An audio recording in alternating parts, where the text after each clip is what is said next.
منظور پښتون سره به تا په خپله مستقیمه اړیکه هم تر اوسه نه وي نیولې،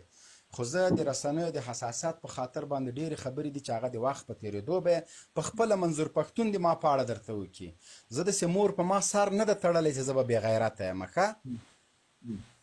زه درته یوه خبره کومه، بر وطن کې ته ولې سره خولۍ په سر کې ضرورت یې څه ده؟ ودرېږه ښه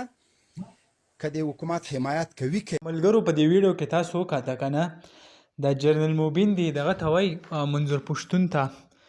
وایي تا دا کومه ټوپۍ چې ده دا ولې لګولې ده؟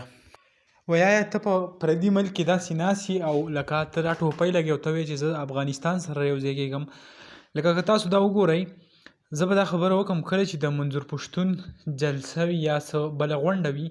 په هغې کې کم جنډې چې استعمالیږي د افغانستان کومه پخوانۍ جنډه چې د هغه پکې ډېره زیاته په نظر راځي. او اوس کوم اپډیټ به زه تاسو سره شریک کړم په خیبر 11 اکتوبر چې کومه قصه روانه وه، دا وخت د خیبر پښتونخوا کوم حکومت چې دی داسې ویل کېږي چې د وفاق په ترو باندې هغو د هلته کوم کاروایي چې د هغه شروع کړې ده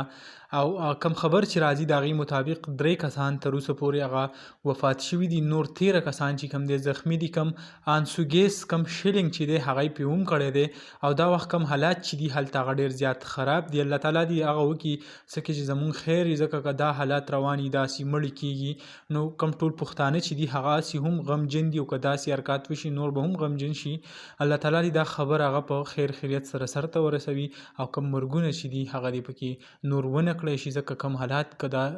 قصې داسې وشي او خلک داسې مړه شي نو ډېر زیات یو بد او د پښتنو دپاره ډېر افسوسناک خبر دی.